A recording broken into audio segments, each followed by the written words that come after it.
तकरीबन 9.5 एकड़ ज़मीन वक्फ की और प्रॉपर्टी के ताल्लुक़ से पाई जाती।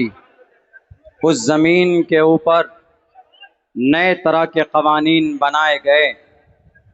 आप मुसलमान हैं, आपको पता होना चाहिए कि वक्फ अब से 1400 साल पहले इमाम शाफी फरमाते हैं कि सबसे पहले वक्फ इस ज़मीन पर अगर किसी ने किया है तो जनाब मोहम्मद रसूलुल्लाह सल्लल्लाहु अलैहि वसल्लम ने वक्फ किया। उसके बाद हज़रत उस्मान ने, हज़रत उमर ने और इसी तरह दूसरे सहाबाए किराम ने अल्लाह के रास्ते में दान और ख़र्च किए। तो वक्फ का ताल्लुक़ हमारे अक़ीदे से भी है, वक्फ का ताल्लुक़ हमारे ईमान से भी है। आज जो मुसलमान सबसे ज़्यादा सड़कों पर है, दो वजह से। एक तो ये कि हमारा जो वक्फ का मामला है, चूँकि शरीयत से इसका रिश्ता है, हमारे अक़ीदे से इसका रिश्ता है और हम मुसलमान शरीयत से, अगर शरीयत न हो तो हमारे वजूद का कोई फ़ायदा नहीं। दूसरी बात यह है कि भारत के संविधान में, भारत की जो कानून बना है उसके अंदर कई सारे आर्टिकल्स के अभी जो कवानीन बनाए गए उसकी खिलाफ वर्जी की गई। मुसलमान सबसे ज़्यादा सड़कों पर इसलिए वह अपने अक़ीदे को भी बचाना चाहता है और भारत के संविधान को भी बचाना चाहता है। मेरे भाइयों, नौजवानों, मुसलमानों, आप यकीनन इस वक्त आप मैदान में हैं। मुल्क हिंदुस्तान में अगर इस बिल के खिलाफ सबसे ज़्यादा जिस जमात ने बढ़ चढ़ कर हिस्सा लिया है उस जमात का नाम ऑल इंडिया मजलिस इत्तेहादुल मुस्लिमीन है। वहीं पर दूसरी जमातें भी बढ़ चढ़ कर काम कर रही, लेकिन इस उम्मत को अगर किसी ने बेदार किया है तो बैरिस्टर असदुद्दीन अवैसी साहब ने बेदार किया है। वरना 90% लोग नहीं जानते थे कि वक्फ क्या है और क्या कानून बना।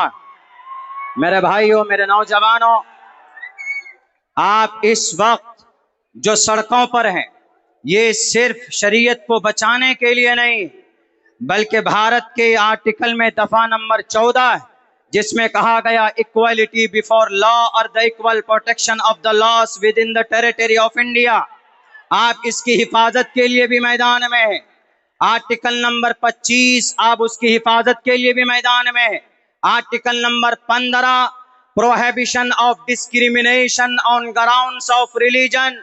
इस जमीन पर सबसे बड़ा अगर धर्म मुल्क हिंदुस्तान में कोई धर्म है तो वह भारत का संविधान, भारत का धर्म है।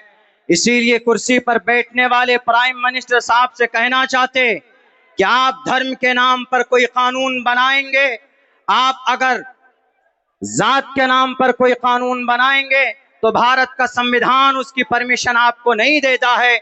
इसलिए कि आर्टिकल नंबर 15 में लिखा है prohibition of discrimination on grounds of religion.